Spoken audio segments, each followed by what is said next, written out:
Hi everyone, and welcome back to English for You. I'm Erin. And I'm Elsie. Okay, we started learning about an unusual woman named Mary Mallon yesterday. Now, we actually know her by another name, which is Typhoid Mary. She was called Typhoid Mary because she was a healthy carrier for typhoid.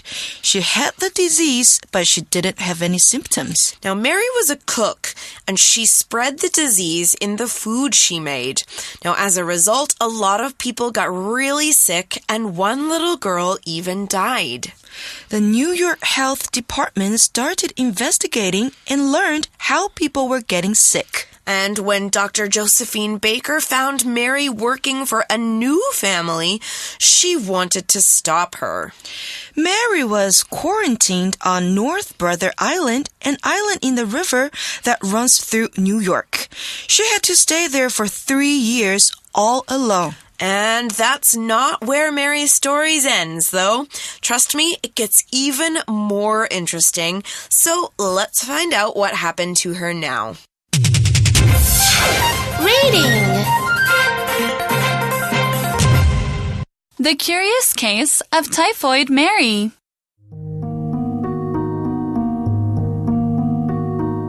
The whole time Malone was on the island, she believed she had been wrongly confined. As she had none of the symptoms, she wasn't able to grasp how she had been infecting other people. For that reason, Malone took legal action against New York City. In 1910, officials finally agreed to release Malone. However, she had to give her word that she would never work as a cook again. In 1915, typhoid broke out in a New York hospital. All signs pointed to a cook named Mary Brown, who was actually Mary Malone as the cause.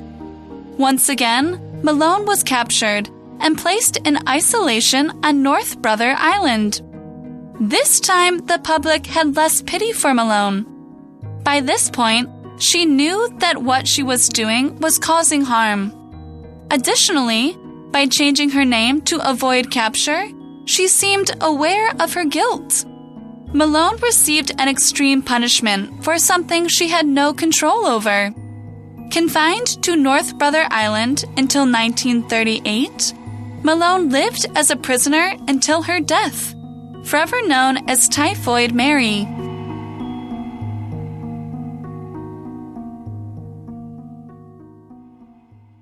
Okay, day 2 of our article. I bet you're all wondering what's happened to Mary Mallon.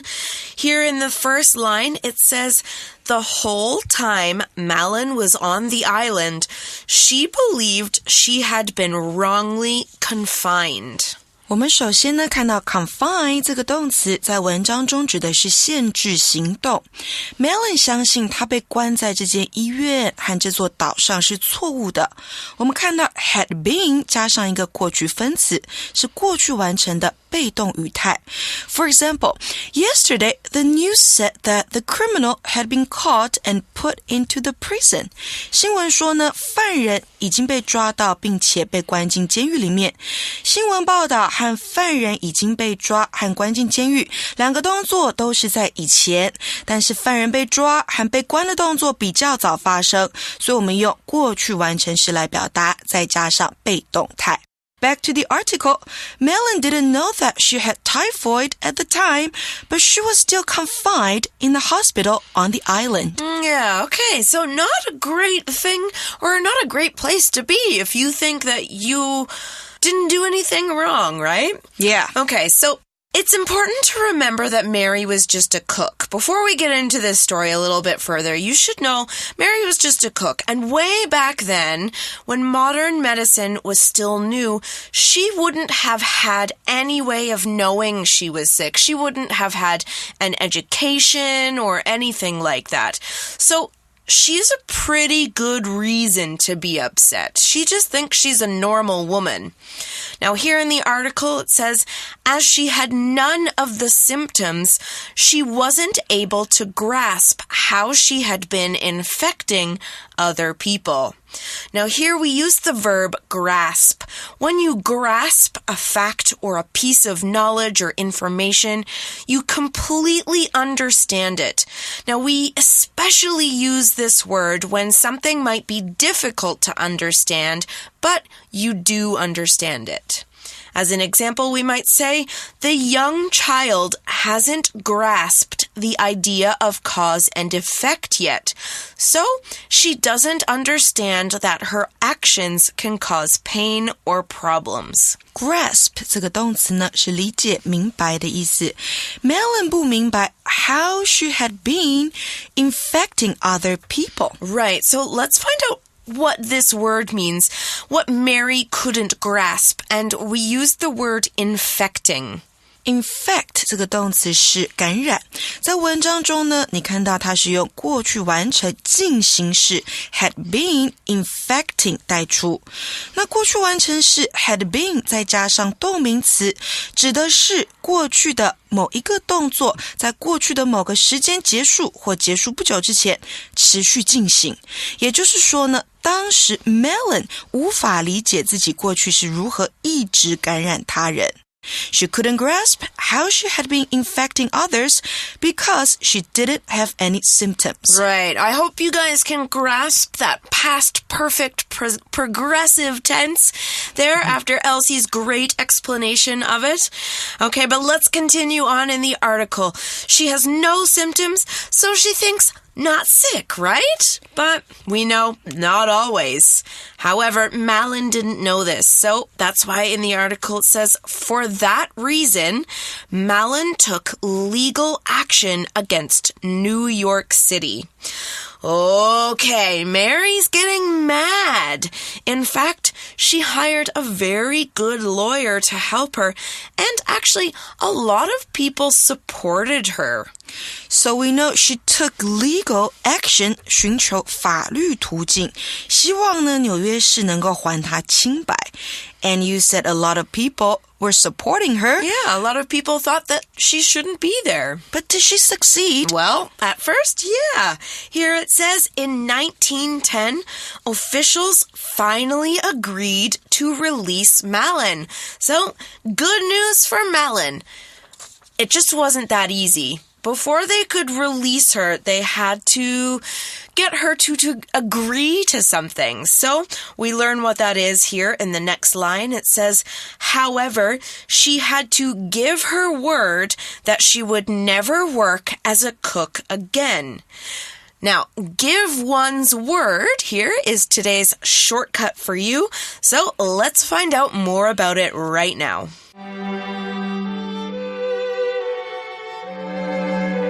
Shortcut for you.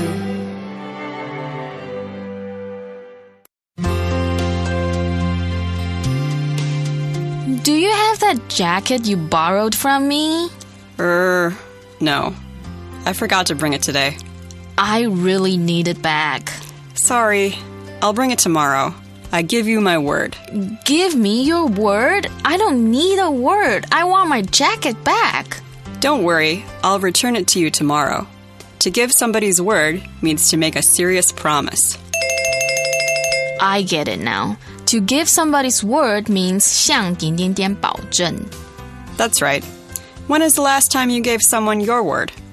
I think it was when I said I would pay you back the money I borrowed from you. Have you paid me back yet? No. Well, tomorrow I can bring your jacket and you can bring my money. Maybe giving our word and keeping promises will be easier in the future.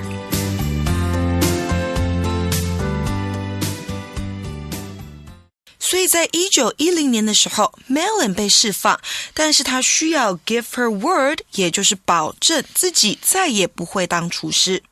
So it seems simple, right? Yes. Just promise not to do the thing that is making people sick. Now, if we think back to Malin again, though, this isn't really so simple for her. Poor women back then didn't have a lot of options. Now, there wasn't much else for Mary to do but cook.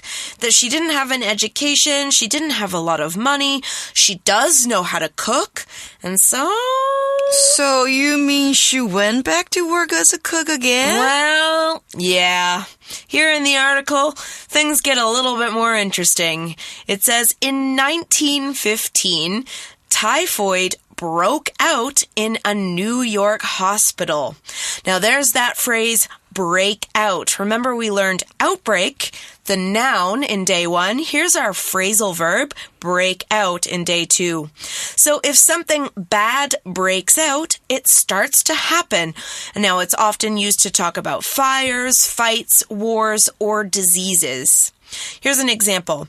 When a fire broke out in one apartment, everyone in the building went outside to safety.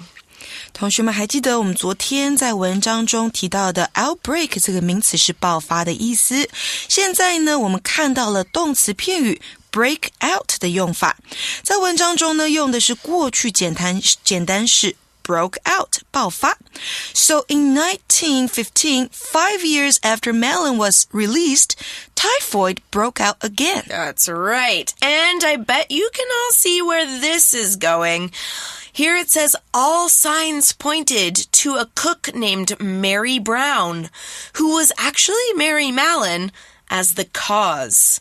Now here the phrase all the signs or the signs point to means to suggest or show or indicate that something is true.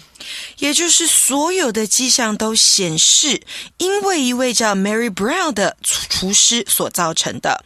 而 Mary Brown 就是 Mary Mallon, so she changed her name and worked as a cook again.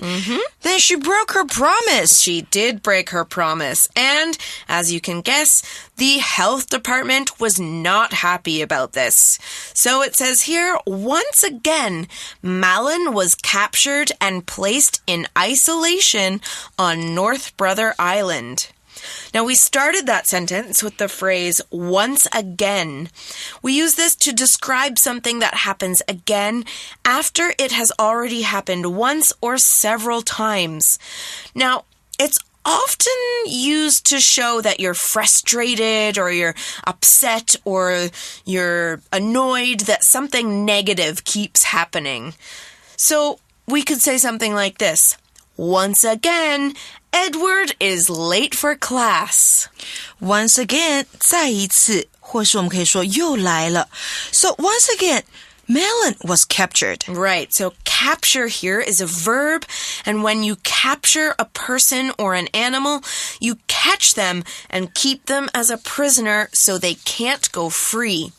For example, the little boy captured a firefly in a glass jar and watched it as it flew around inside.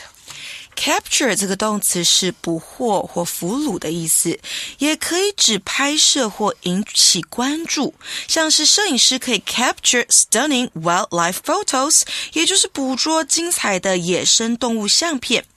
一件事情呢，则是可以 captures the attention of the whole world， 引起全世界的关注。文章中用到的是被动态 Melon 又再一次被抓了 and she was placed in isolation on North Brother Island. Right. So once again, she's in isolation, and this word kind of means to be all alone, right? Yes, in isolation 也就是隔离、孤立。She was alone on the island again. Okay, now, the first time she was on North Brother Island, people supported her. They said, this isn't right. She doesn't know that she's sick. But that's not what happened this time. Here in the article, it says, this time, the public had less pity for Melon.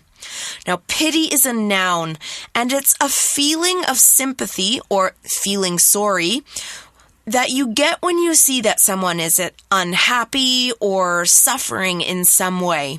Now, here's an example sentence with the word pity. I have no pity for Josh. He knew what he was doing was wrong, and he shouldn't be so shocked that he's in trouble now. So, I don't feel bad for him, is what I'm saying there. Pity 这个名词呢是同情、怜悯 to have or take pity for somebody 代表的是同情怜悯某个人。不过呢，文章中说到这一次大众 had less pity for Melon， 也就是对 Melon 的同情比较少了。Yes, because this time she did it on purpose. She knew she couldn't work as a cook, but she still did it. Right. Okay, so that's why people didn't have pity for her. It's because she knew she was doing something wrong. And also at this point in the article, it says, by this point, she knew that what she was doing was causing harm. Now, we use the phrase, by this point. It's another way of saying by now, and it means at this point in time, something else should be happening or be true. For example, your project is due at the end of the week. By this point, you should be almost finished.By this point, 也就是 by now 的意思，指的是到了这个时候。Melon realized that she was causing harm. That's right. Harm here is a noun, and it's the damage or hurt that someone's actions or a negative event has caused. Okay, so let's think about an earthquake. We could say, last night's earthquake was small, so no harm was caused. There was no damage, no one was hurt.Harm 这个名词呢，指的是损害、危害。To cause harm 代表是造成损害、危害。那 harm 这个字呢，也可以直接当动词使用哦。For example, no one was harmed in the accident. 没有人在意外当中受伤。Okay, so Mary knows that she's making...or what she's doing can make people sick. So she knows she's not supposed to be cooking. But she actually made things even worse for herself. Here it says, additionally, by changing her name to avoid capture. She seemed aware of her guilt. Melon 用改名字的方式来 avoid capture, 避免被抓。Capture我们刚刚有提到它当动词用，这里呢它则是当名词来使用哦。而 Melon seemed to be aware of her guilt. To be aware of something 是知道某事。She was aware of her guilt. That's right. And guilt is a noun. Guilt is a strong feeling of sadness or a strong feeling of shame because you know you have done something wrong. You know maybe you said something really mean to your friend and you get that bad feeling in your stomach. You know that feeling, Elsie? That was guilt, right? It's guilt. Oh, it doesn't feel great. Okay, so here's an example. I knew Jenny was the person to blame because of the look of guilt on her face. Guilt 这个名词呢，就是责任或是罪责。或是我们说的罪恶感。那 Melon 知道她是有罪责的，我们也可以说 Melon knew that she was guilty. Guilty 就是形容词，代表有罪的。Okay, so she knows what she's doing can make people sick. She even changed her name so people couldn't find her. And this time, the city was mad. Here it says, Melon received an extreme punishment for something she had no control over. Now, extreme is an adjective here, and it means to a high degree, or something is very serious, or very severe, or very unusual. For example, we could say, Mark had never seen his parents react to his mistake with such extreme anger before. He knew he had done something really wrong this time.Extreme 这个形容词是极度的、极端的。Melon 接受了极端的处罚。那如果呢，我们在 extreme 的字尾加上 ly, extremely 这个副词呢是非常的意思，也就是 very， 但是呢，它的程度是大于 very 的。For example, he was extremely mad. 他非常的生气。So, what was Melon's punishment here? All right, let's find out what this extreme punishment is. It says, confined to North Brother Island until 1938, Malin lived as a prisoner until her death, forever known as Typhoid Mary. Now, that's 23 years.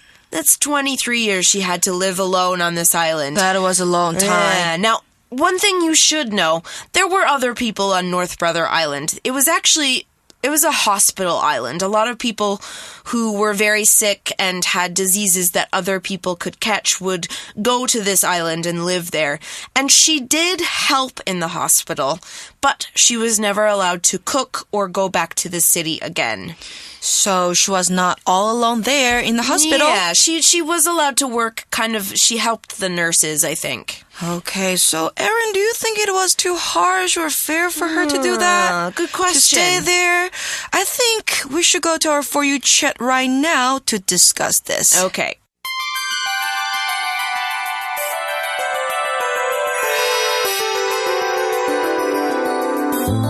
For You chat.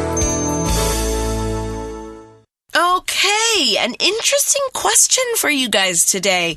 Do you think Mary Malin's punishment was too harsh or fair? And explain your answer. Wow, it's a serious and tough question. I think it was all right at that time since there wasn't any treatment for typhoid and Malin couldn't keep her promise. Okay, well... So the government gave her the first chance. Right. But she didn't take it seriously, I think. Right, so no second chances for Malin then. I think, I see where you're coming from, but knowing how difficult it was for poor women with no school back then... I find it hard. Maybe she couldn't find any other work. I know. It's difficult. I think that it was fair because she was around other people back then. She wasn't all alone. So it's not like they threw her in jail and she lived in a cement box for the rest of her life. I don't think it would be fair today, though. You are right, not today. Yeah, not today. There's got to be another way around it today. So maybe back then, there's ideas of maybe it wasn't quite fair, but today, absolutely not. Or maybe today we can have a better way to deal with people that are healthy carriers. I think we probably do by this point. I think that's probably truth. Okay, well, what do you guys think? Do you think it was too harsh or was it just fair? Talk about it with your friends and your classmates, and we're gonna have to say goodbye. So for English for You, I'm Erin. And I'm Elsie. Bye-bye. Goodbye. The Curious Case of Typhoid Mary.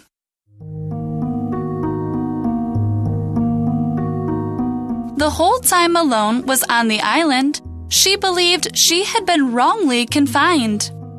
As she had none of the symptoms, she wasn't able to grasp how she had been infecting other people.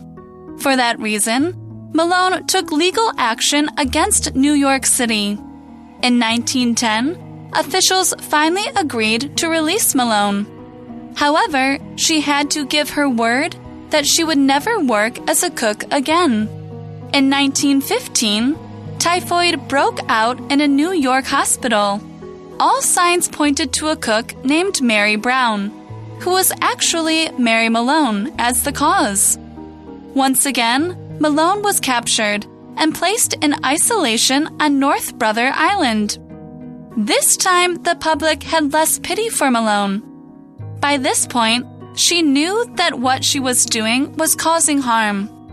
Additionally, by changing her name to avoid capture, she seemed aware of her guilt. Malone received an extreme punishment for something she had no control over. Confined to North Brother Island until 1938, Malone lived as a prisoner until her death, forever known as Typhoid Mary.